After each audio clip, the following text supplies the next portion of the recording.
안녕하십니까. 우원식 의장이 어제 그 한덕수 총리를 상대로 대통령 권한대행을 상대로 마흔여기 임명을 안 한 거, 마흔여기 미임명에 대해서 권한대행이 심판하고요. 그리고 이제 그 가처분을 걸었는데 참 이게 그 우원식이도 국회도 법을 좀 아는 사람들이 있을 텐데 우원식이 아무리 그 무식해도 말도 안 되는 게 그 가처분과 또 소송을 남발하고 있습니다. 법적으로 그 어떤 문제가 있는가 몇 가지 한번 살펴보도록 하겠습니다. 일단 그 권한대행 심판은 뭐 걸 수가 있겠죠. 그거는 뭐 다만 그 또 한덕수 총리에 대해서 탄핵한다고 난리치니까 탄핵이 돼버리면 그 권한을 행사할 수가 없잖아요. 그러니까 이제 좀 모순되긴 하죠. 권한대행이 심판하고 또 이게 탄핵한다고 난리치면 탄핵이 되면 직무정지가 되면 권한이 없잖아요. 그거는 이제 좀 지켜보면 되는데 일단 이제 그 권한대행 심판을 할 수는 있다 이렇게 보는데 여기서 첫째 세 가지 문제를 지적합니다. 첫째는 이제 국회 의결을 이번에도 이게 안 거친 거예요. 물론 이제 저번에 최상목하고 권한대행 심판할 때 그때 8대 0으로 권한대행 심판 이긴 거는 맞아요. 권한 침해됐다는 걸 확인했죠. 그런데 그때 3명의 별개 의견이 있었잖아요. 3명의 별개 의견. 우리 우파 쪽에 세 분 정영식, 그 다음에 김복형, 그 다음에 조한창. 이런데 세 분의 별개 의견이 뭐냐? 원래는 이제 권한대행 심판하려면 국회 의결을 거쳐야 된다. 그러니까 이제 우원식이가 마음대로 하면 안 되고 국회 의결을 거쳐야 된다. 그런데 의결을 안 거친 거는 이제 잘못됐는데 나중에 사후에 문영배가 사후에 힌트를 준 거죠. 그래서 이제 사후에 결의안을 거쳤잖아요. 그러니까 이제 치유됐다. 이래가지고 이게 8대 0 됐잖아. 그때도 이게 3명의 재판관이 일단 이게 국회 의결을 거치는 게 맞다. 이렇게 별개 의견 냈잖아요. 그러면 이제 이번에도 최소한 이게 3명의 재판관을 최소한 이게 존중한다면 국회 의결을 거친 다음에 권한대행이 심판하는 게 맞죠. 그런데 바로 해버렸잖아요. 이거는 이제 우리 우파 쪽의 3명을 완전히 개무시하는 겁니다. 이러면 재판관 3명이 기분이 아주 안 좋겠죠. 그러면 오히려 저는 윤 대통령 탄핵에도 도움이 안 된다. 저번에 3명의 재판관이 국회 의결을 거친 다음에 해라고 분명하게 했는데 이번에 독단적으로 우원식이가 한 거는 우리 3명의 재판관을 완전히 철저히 무시하고 이러면 3명 재판관이 더 똘똘 뭉치는 그러면 윤 대통령 탄핵에도 악영향을 준다. 저는 이렇게 봅니다. 첫째 이제 우원식의 문제는 왜 3명의 별개 의견이 있었는데 국회 의결도 안 거치고 독단적으로 하느냐. 그러면 이게 또 나중에 거치려고 하나? 그런 게 문제가 있는 거죠. 이게 첫째 우원식의 문제다. 보고요. 그 다음에 두 번째 가처분이 황당합니다. 가처분이 황당합니다. 뭐냐면 이게 40억을 임시 재판관으로 인정해달라는 임시 지위 가처분. 재판관이 임시 지위를 얻을 수 있도록 가처분을 한 거예요.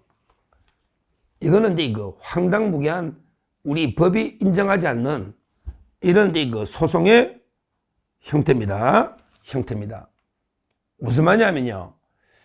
우리 헌재법에 보면 권한대행 심판하고 이제 가처분이 있는데 거기에 보면 뭐로 돼 있냐? 처분의 효력을 정지하는 이런 게 가처분만 됩니다. 예를 들어 A 기관하고 B 기관이 있잖아. A 기관이 권한을 행사해가 처분해가지고 B 기관의 권한을 침해했다. 이런 경우에 처분이 있을 때 처분의 효력을 정지하는 이런 게 가처분만 된다. 이게 우리 법입니다. 법에 그렇게 되어 있다고. 그러니까 이거는 처분의 효력을 정지하는 게 아니고 아예 그냥 만여기를 재판관이다.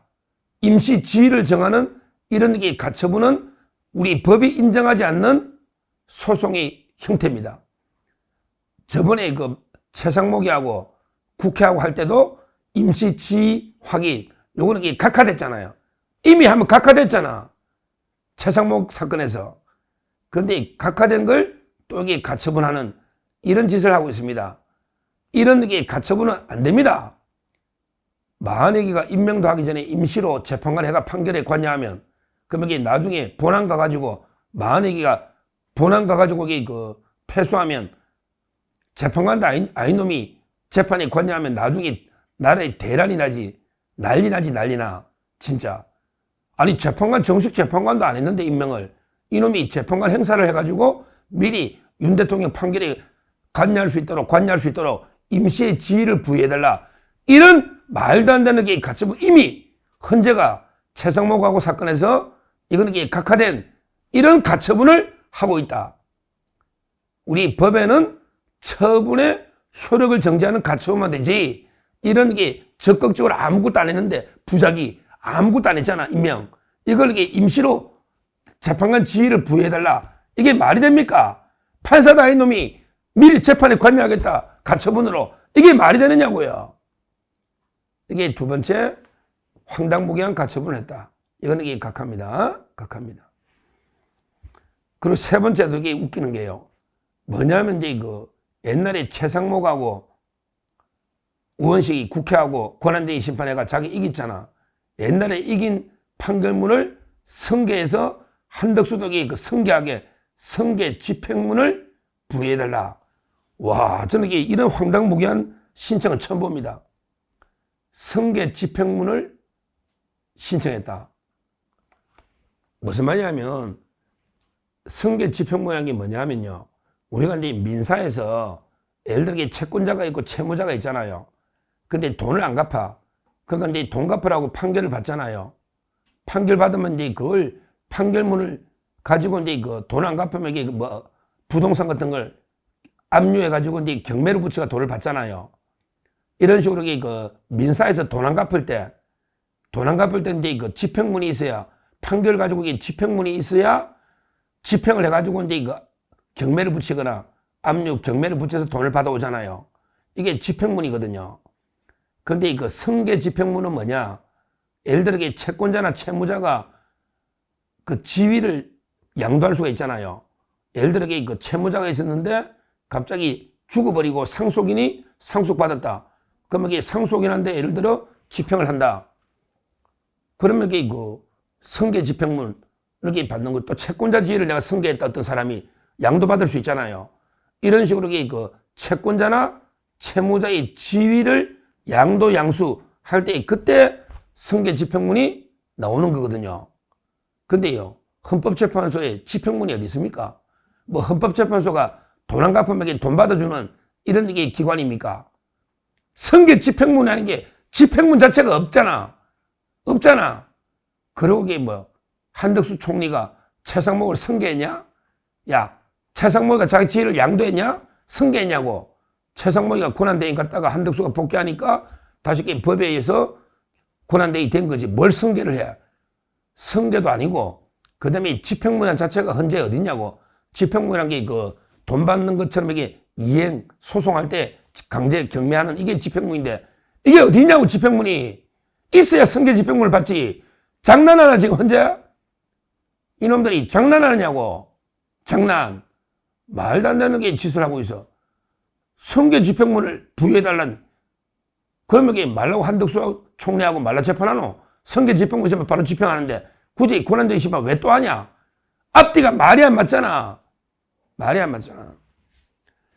결국 어제 그 우원식이가 또 지원자에게 또 쇼한다고 한덕수 대행을 상대로 이제 그 권한대행 심판했는데 세 가지 말도 안 되는 법적인 하자가 있다. 첫째는 이게 저번에 벨기에에 3명이 있었는데 또 여기 국회 의결 안 거치고 독단적으로 지원자에게 지 맘대로 한 거. 이게 첫째 잘못이다. 그 다음에 두 번째 가처분을 했는데 우리 법에는 이제 분명히 처분의 효력을 정지하는 처분이 있을 때 그 효력을 정지하는 이것만 되는데 아예 이거는 아무것도 없는 부작인데 아무것도 없잖아. 근데 미리 재판관 자리를 미리 지위를 인정해달라. 임시의 지위. 이거는 이게 우리 행정소송이나 그 다음에 이거 헌법소송에서는 전혀 인정하지 않는 소송의 형태다. 따라서 이게 각하다. 이 말입니다. 두 번째. 세 번째. 가장 황당한 게 이거 승계집행문을 신청한 집행문 자체가 없어요.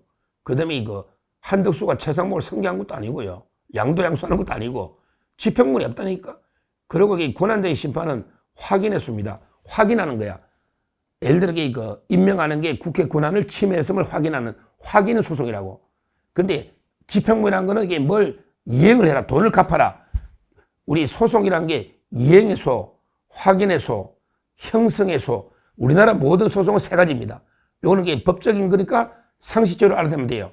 우리나라의 모든 소송은 확인의 소, 이행의 소, 형성의 소.